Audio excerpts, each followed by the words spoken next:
Today, we are talking about scaling up a healthcare business through a pandemic. How do you do that? We're going to be talking all about that. And also, we'll be talking about how to find a strategic acquirer for your business. My guest here today, his name is Kenny Schiff, spent 3 years finding the perfect strategic acquisition company to acquire his company and ended up getting acquired. So we'll talk about how he did it in a second. So stay tuned. Welcome to the Smart Business Revolution podcast, where we feature top entrepreneurs, business leaders, and thought leaders and ask them how they built key relationships to get where they are today. Now, let's get started with the show. All right, welcome everyone. John Corcoran here. I am the host of this show, and you know, every week I talk to interesting CEOs, founders, and entrepreneurs from all kinds of companies. We've had Netflix, we've had Kinko's, we've had Grubhub, we've had LendingTree, all kinds of interesting companies. Check out our archives and you can hear some of those episodes. And of course, this episode brought to you by Rise25, my company where we specialize in crafting custom podcasts and content marketing strategies for B2B businesses with a high client lifetime value. You can go to our website at rise25.com and learn all about what we do in our brand new platform, Podcast Copilot, which we're really excited about. All right. So Kenny, so excited to have you here today. You are now, your title is the Director of Analytics for Lone Star Communications, which is a Texas-based healthcare solutions company that provides technology and services for hospitals. You spent 25 years or so in the healthcare space, and your company, CareSight, was founded in 2016. It's an analytics as a service platform. We'll talk all about what that is. And of course, your story about finding the right acquisition partner and running that company during COVID and Obamacare and all these different challenges that you've had over the years. And I want to put a plug in for your new podcast, which may be live by the time we publish this episode. CarePoints Podcast is the name of it. And you are based in Naples, Florida. But first, I love to tell people to start people off, Kenny, by getting to know you a little bit better and hearing a little bit about what little Kenny was like back when you were a kid. And you came from a family of entrepreneurs. Your father was an entrepreneur. You had a grandfather who was an entrepreneur. Let's start with Grandpa. What did Grandpa do that was entrepreneurial? I'd love to hear that. So my grandfather became a haberdasher in Europe before World War II. And he was a refugee, and my mother and my grandmother eventually traveled to the United States after the war started, and he had to figure out whatever he needed to do in order to have a livelihood for his family. So he was a diamond cutter. He did wholesale trade for all kinds of things, and he eventually became a diamond dealer in the New York City area. And he also, along the way, had all kinds of side hustles, but that's what entrepreneurs do. So he was somebody who understood how to create with what was in front of him, and he was a very resourceful guy. Were you conscious of learning any lessons around that as a kid, or is it now, looking back, having been an entrepreneur, that you realize that you picked up some of that? I would say what I picked up more than anything else is that this was not a family of corporate people. So one's livelihood was dependent on one's own efforts and one's own ability to take things and make something out of nothing. So whether it be my grandfather coming to this country with basically no money in his pocket and trying to figure out a way to earn a living and have a good life for his family, and eventually my father working as a pharmacist to create a good life for his family. Nobody did anything for them. And if anything I retained, it was that sort of self-determination and that ability to deal with what was in front of them and do something with it. And I believe you said your father was also an entrepreneur. Did he run or acquire or start his own pharmacy? Yeah, he owned Your Chemist on the east side of New York City. And as a young kid, that I experienced that. So I understood what that was like for somebody to have to go in on a Saturday morning or respond to a situation. And even though it took me a long time to eventually sort of own up to my own entrepreneurness, I always understood and felt that, and it was a kind of part of a core understanding of what people do. And do you recall sometimes this happens where the next generation of entrepreneurs run the opposite direction, which you did for many years. You worked in the corporate world, didn't start a company for a while. Did the experience of seeing your father having to go in on Saturday mornings, do you recall did it lead you to not want to own your own company for a period of time? I don't think it necessarily had any impact on it. For me, I didn't understand my own power and my own ability to do something from a livelihood standpoint. I guess it was nascent. It was waiting there in the background. But no, I definitely didn't run in the other direction. I don't know that I ran in any particular direction, but I think a lot of that is a reflection of the time and place. And I think I came of age in the 1970s in New York City, and I wasn't around people that were creators certainly from an entrepreneurial standpoint. And then it took some time for me to kind of climb into that.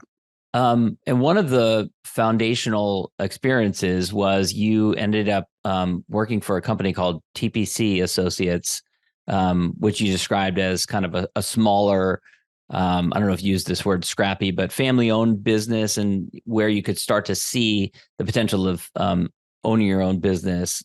Take us back to that period of time. This is early 2000s that you're working for this company?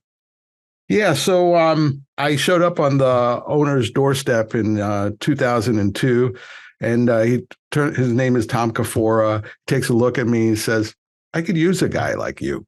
What that meant, I didn't know. But what do you mean by you showed up on his doorstep? I'm picturing you like it's raining and you literally show up on someone's doorstep, but I don't know if that was so I had a little bit of a side trip into a very, very heavy duty corporate job for Hewitt Associates, a multinational HR consulting company. And 2002, after 9/11, the economy was in a pretty bad space, and the consulting business really took a significant dive, and 75 of us at Hewitt at the time got laid off, and I needed a job. And I've often asked, what's your special power? I'm a good networker. I'm a relationship person. And I asked my former boss from a prior company I worked for, who should I talk to? And there were two different companies. One was 25 miles one way. The other one was 25 miles the other way. And I reached out to Tom, and he said, "Sure, come on by." And so, yes, metaphorically showed up on his doorstep. It wasn't in the rain, but there was immediately a synergy. And the kind of funny thing is, it turns out that we both share the same birthday. I'm 2 years older than he is, but there was something about us complementing each other. And the big thing about that experience for me, more than anything else, is that, number one, he kind of took me into his confidence in a way that I don't know that he did for other people in his business. It was a good time in that healthcare technology was really beginning to change, and he understood that I could help him develop some of his own ideas around it and help him commercialize those things and bring them to market. And the amazing thing about entrepreneurial businesses is there are incredibly creative playgrounds for people who are able to live in that place. There's certainly chaos to it. And I was very, very comfortable with looking at all the things that were in front of me and saying, here's what we need to do with it. And because it was a family business, and because it was a smaller business at the time, we were able to do things. I was able to go with him with a somewhat half-baked idea and kind of work on it together and make something out of it. And that's really the special thing that I learned. And in that time, I began to build my own confidence and say, wow, people can be creative in business. So I'm a musician. I like to make things. I'm somebody who likes to cook, and I'm interested in. I'm kind of a chop guy. What's in the basket? Yeah. and to make something out of it, and to connect that to a business. That was like the big aha for me. Now, there's plenty of people, though. It sounded like you were enjoying a lot of the elements of this role, but was there something missing that led you to think, I want to go out and do this for myself now? So the way I like to talk about it is I did not identify as being the guy in charge until that moment in time. So I needed to feel the confidence of some of these things on my own. And it's not that I was nervous or risk averse. I just didn't know. The opportunity hadn't existed prior to that moment in time to actually say, you know what? I can do this. And it's not that we have, Tom and I have a fantastic relationship still to this day. He was an investor in CareSight. But I knew at that moment in time that it was time for me to spread my wings. And look, he understood and supported me in so doing, so that I could do my own thing, because it was time for me to do that. And was that a hard conversation? Let's just say that it was, it had it had a lot of dimensions to it, and it was not something that happened right away. It took some time. I think we eventually arrived at a good thing for both of us. Yeah. But look, any time an individual decides to break out of X, Y, or Z, it can be awkward. Yeah. Now, as you make this decision to go out on your own, have your own company, it's one, we all know that it's one thing to say, I'm going to go out there, I'm going to create solutions, I'm excited. It's another to get paying clients. What was the vision? What was the gap in the marketplace, or what was the vision? How are you going to make this into a business? At least in the early days, I imagine it probably changed over time. Well, I would say the common thread from then till now was that technology is sold to people as though it's magic. You buy X, Y, or Z, and this is true whether if it's industrial, business to business, or consumer marketing, that we want to snare, as marketers, snare people and say they'll just take a leap and buy it. But then there is the reality of after you buy it. And I understood that there was a missing place between the technology and the actual application of the technology, and that gap needed to be filled not by technology, but by people. And it wasn't tech support. It was actually the whole arc of, how do I think about deploying this technology? What happens on day 1? What happens on day 30? What happens on day 360?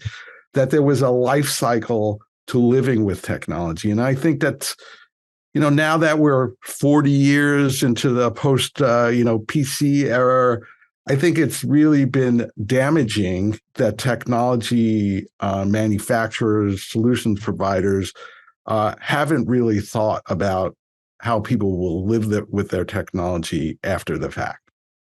It's such an interesting conversation because, and I was just talking with someone at a EO event recently about this, because there's a lot of companies these days, including our own, where the foundation might be a professional service, but you're leveraging a lot of technology. And then on the other side of that gap is companies that are a technology that have a service component to them. And we were talking about that difference between those two and the transition, because it can make a big difference in terms of how you describe the company and the valuation of the company. What are your thoughts on that in terms of like your company, and like, what was it fundamentally a software? Was it fundamentally a service, or is it there are elements of both? Like, how do you describe what it's it is? It's a dessert topping and a floor wax. To borrow the Saturday Night Live skit, I would say that it was always really a service with tools.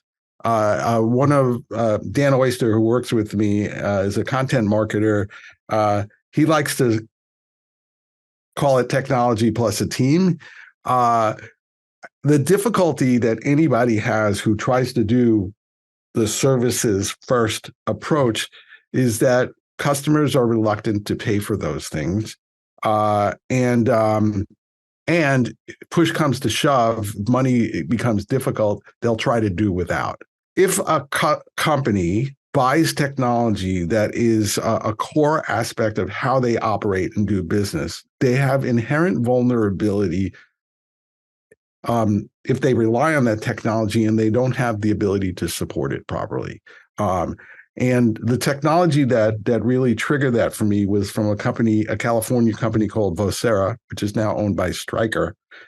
And Vocera had a voice-activated kind of a Star Trek communicator thing that used Wi-Fi back in early 2000s. And Wi-Fi is inherently wonky.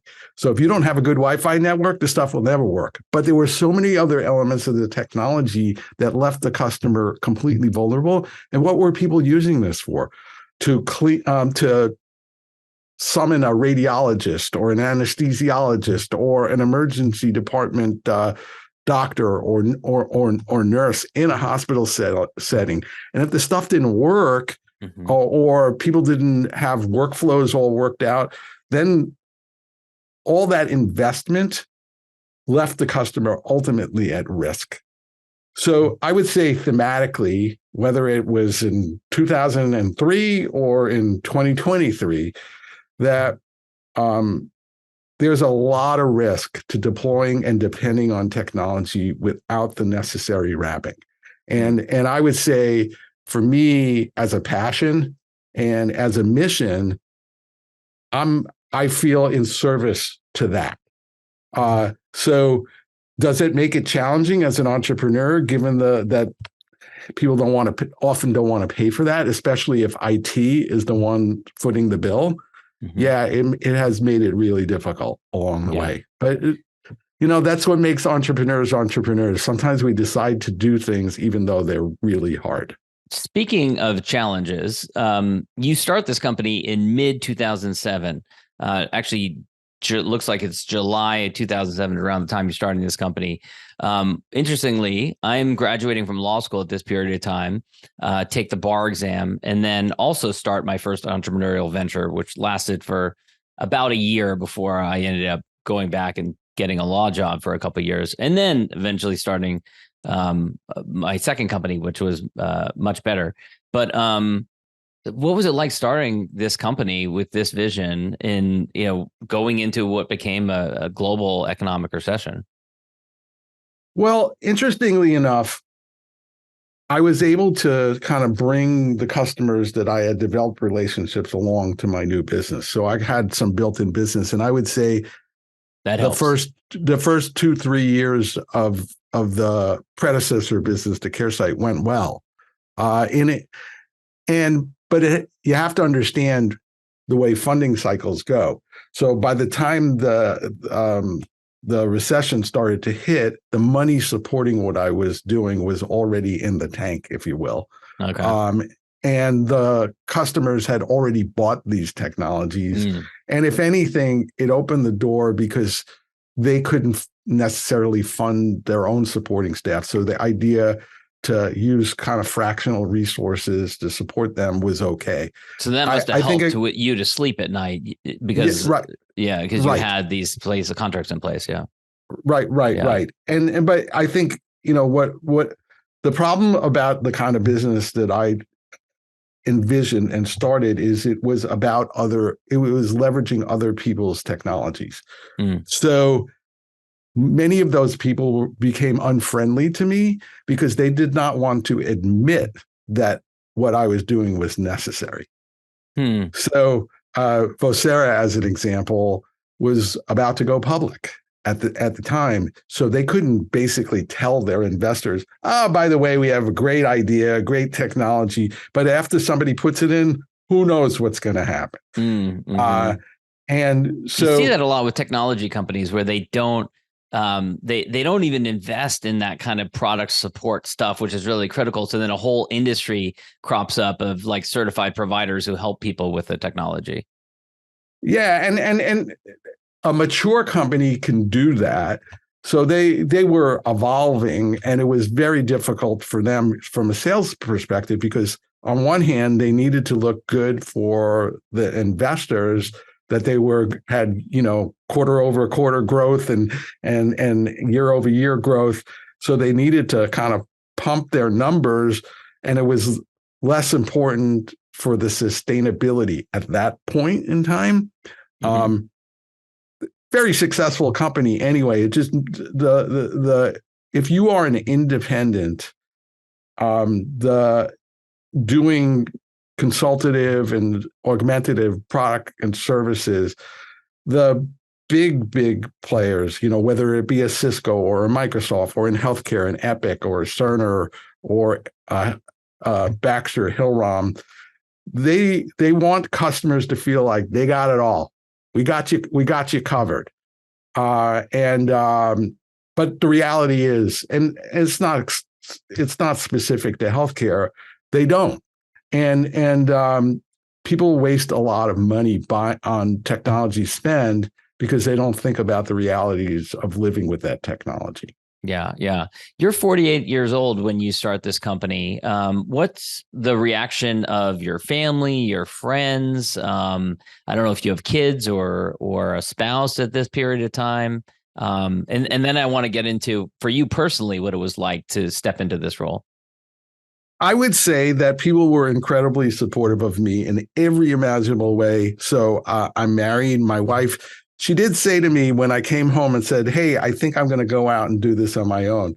And she said to me, "You sure you want to do this?" By the way, here it is. This is like 16 years ago, maybe, or something, 17 years ago. Yeah. Notice how you recalled that statement. Notice how you crystal clear in your mind. Yes, very, very, very, very clear. But in the end, what we want to do for our partners, our spouses, our significant others, our family members is we want them to be happy and we want them to be fulfilled. And I needed to do this. And she knew that, and she was ultimately cool with it. And look, being the partner to an entrepreneur is very burdensome. And, we definitely went through some tough times. I have a daughter who's 25. So this is what she knows, from a very, very young age.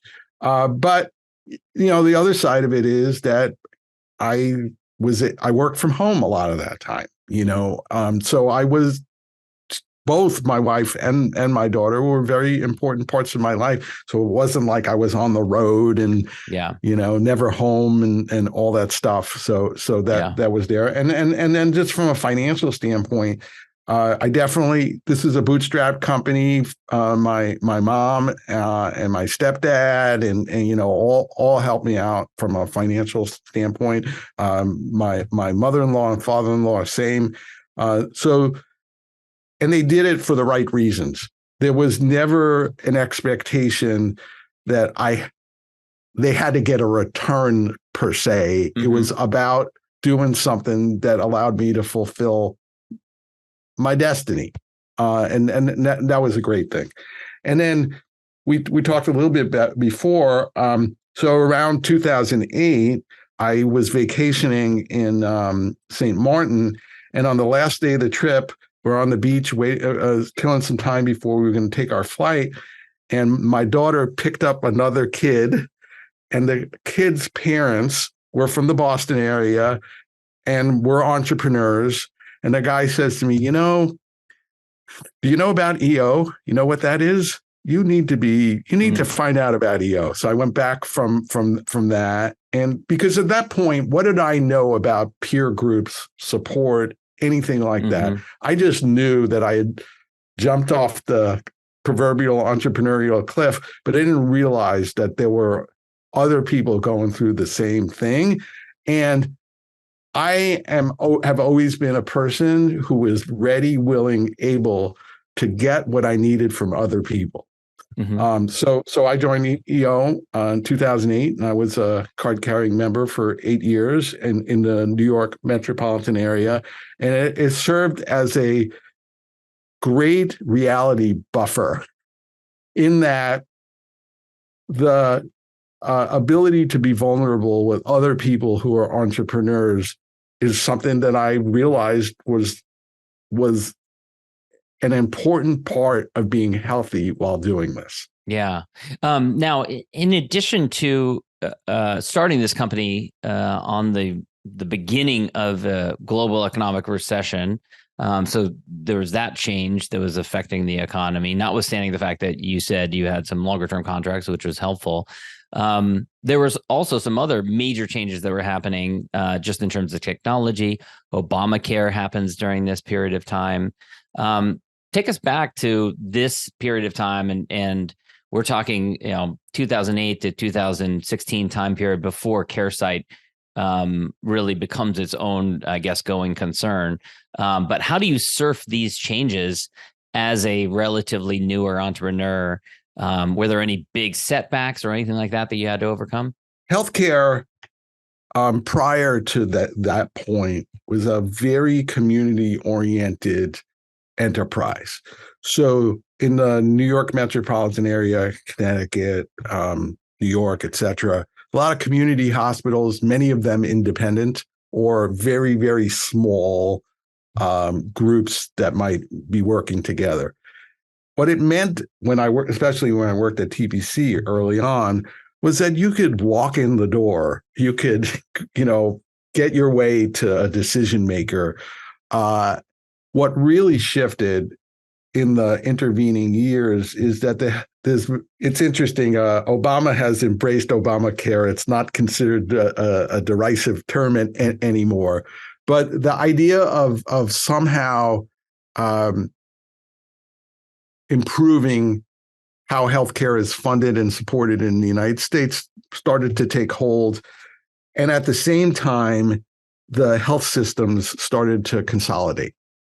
So fewer and fewer hardcore community hospitals, more IDNs, integrated delivery networks, health systems.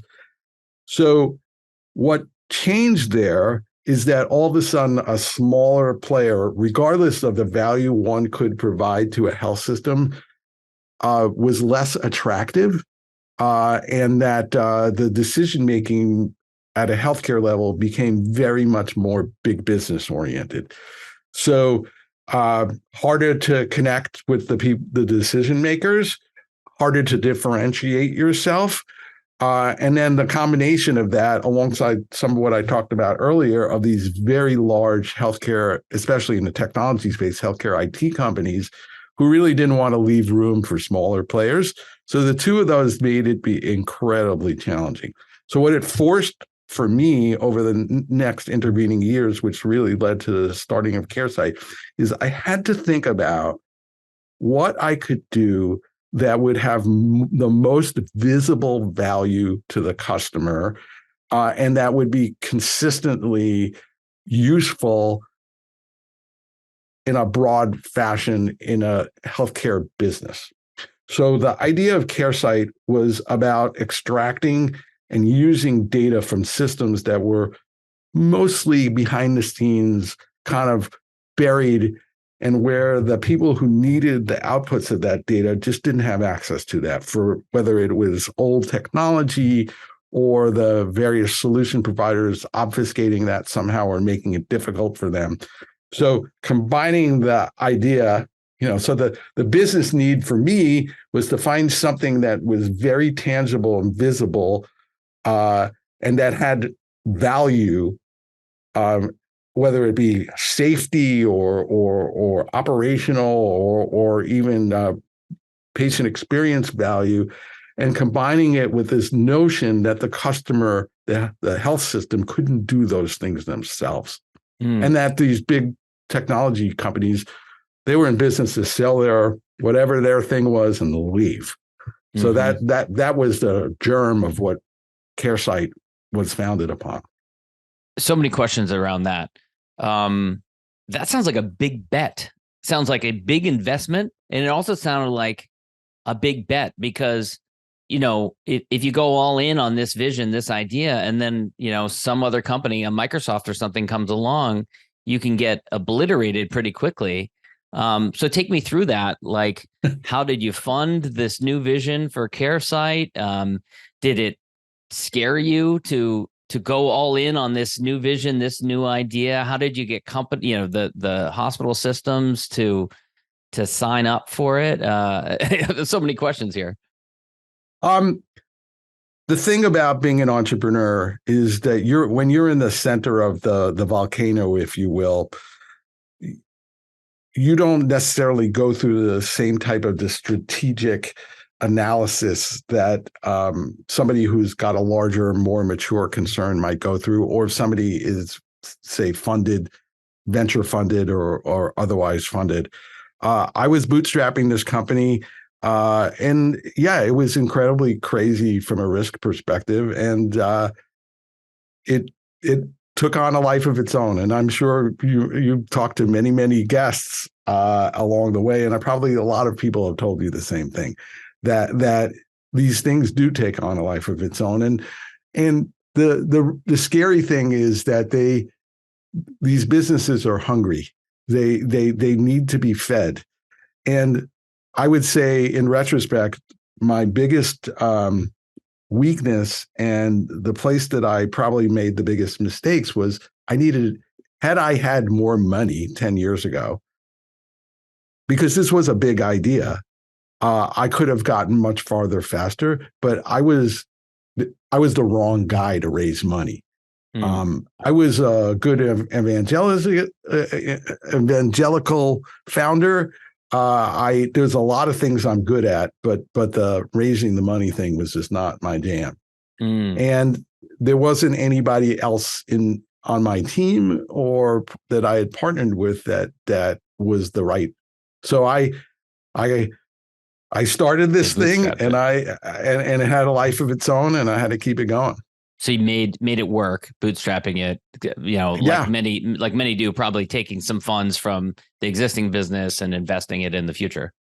Yeah, yes, and taking money out of my 401k and IRA, wow. and just doing and borrowing more money from friends and family. It's when this is the hardest thing.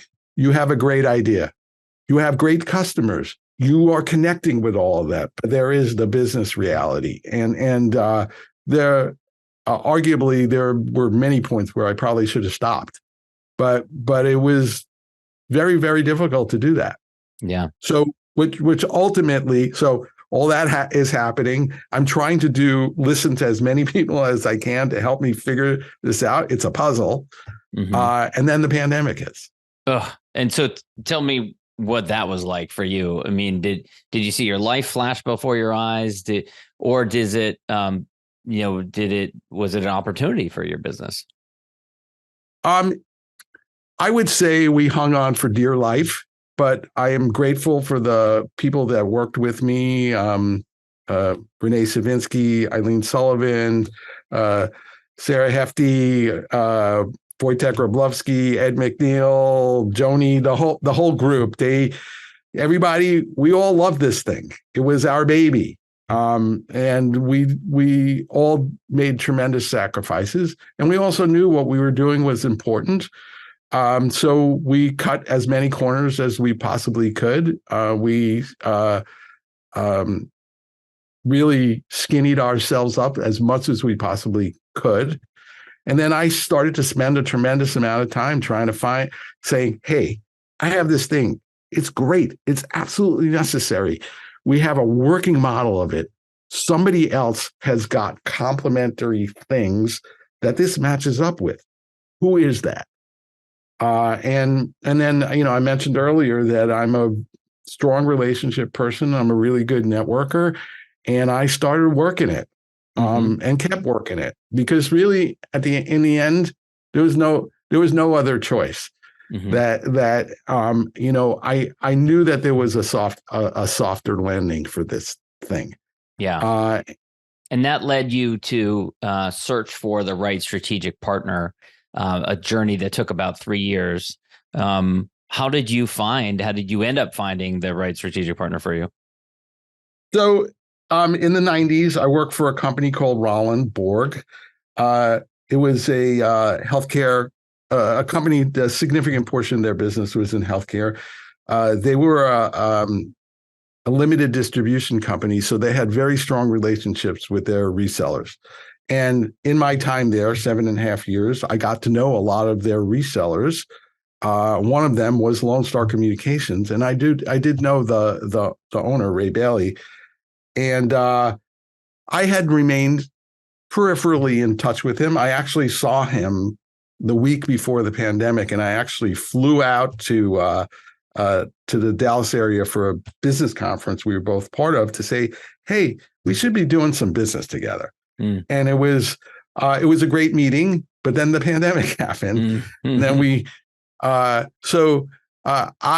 let's just say I went the whole arc of the possible people who might possible companies I might match up with. And through some pretty circuitous routes, a year and a half ago, we started talking, not necessarily me and Ray directly, but I started talking to some members of his team.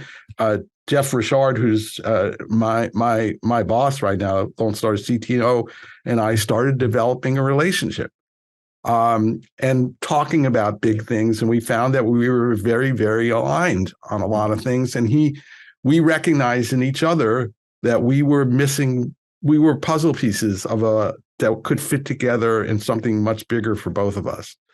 And we kept at it. And then by the summer of 2022, the trajectory was there. We were moving in that direction.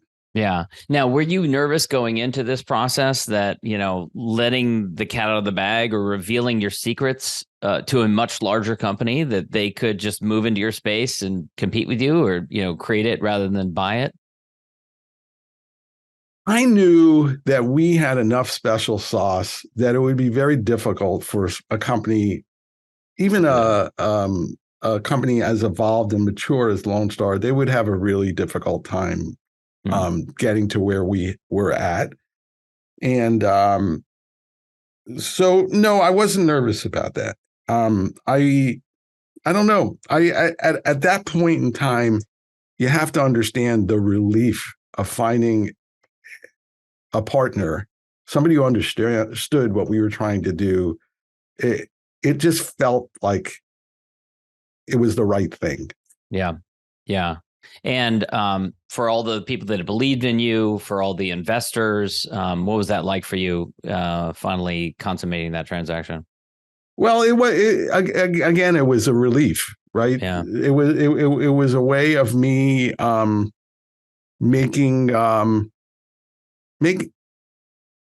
having a reasonable outcome. Yeah. And you asked before about, what's it like going through this? The biggest fear is complete implosion. And I had always, that was not what I wanted to do. That was not the picture I had in my mind. Yeah. Yeah. Well, this has been great. I want to wrap things up with, thank you for sharing your story here today. It was amazing. But, you mentioned you're great at networking. You enjoy networking. And you've had so many different people that have helped you in your journey. So I'd love to hear just a little bit about those who've kind of helped you in your journey. I love to give people the opportunity just to, kind of publicly thank people that have helped you, especially peers and especially contemporaries. You mentioned EO, you mentioned names of people, team, of course, we always mention that. We always thank our family. But in addition to that, were there other peers or contemporaries or mentors who were there for you during this journey? So I worked for Maureen Payersky at Rollin during my tenure there in the 90s. And when I needed some guidance on what my next step would be professionally after I had left Hewitt, I reached out to her. And she's the one who really kind of set me up with Tom and TPC. So that was an important little glue there. And I would also say that during the pandemic, we had a virtual forum group not affiliated with EO, but run like an EO forum. So Robert Mendelson, Nicole Donnelly, Gazenfer Mansour, Brandon Lisi. Those are people who really just helped me at a very, very dark time. And just some friends. I have some musical cohorts. Tom Schmidt, who he and I got reconnected during the pandemic and have been playing the music together. And we had last been in the same place like 35 years ago. So those kinds of things. So I'm very appreciative of all that. And I'm sure I left out lots of people. And I'll just say that in my current situation, I call them my collaborators, Jeff Richard, Chris Andrus, Justin Bailey. Those are people who are there for me, and we work together. Dan Oyster, and I would say, forget about the journey itself. For me, I'm grateful for the opportunity to work with amazing people and do great things together. And however, at the lowest of the low, I always had that. Yeah. This has been great. Kenny, where can people go to connect with you and learn more about you? Well, you can look me up on LinkedIn, of course, Kenny Schiff, SCHIFF. LoneStarCom.com is the Lone Star website. And then if you want to email me, Kenny at CareSight, CareSight.com is the easiest. And so thanks for the opportunity and being in front of your audience. Of course. Thank you, Kenny. Thanks for listening to the Smart Business Revolution podcast. We'll see you again next time, and be sure to click subscribe to get future episodes.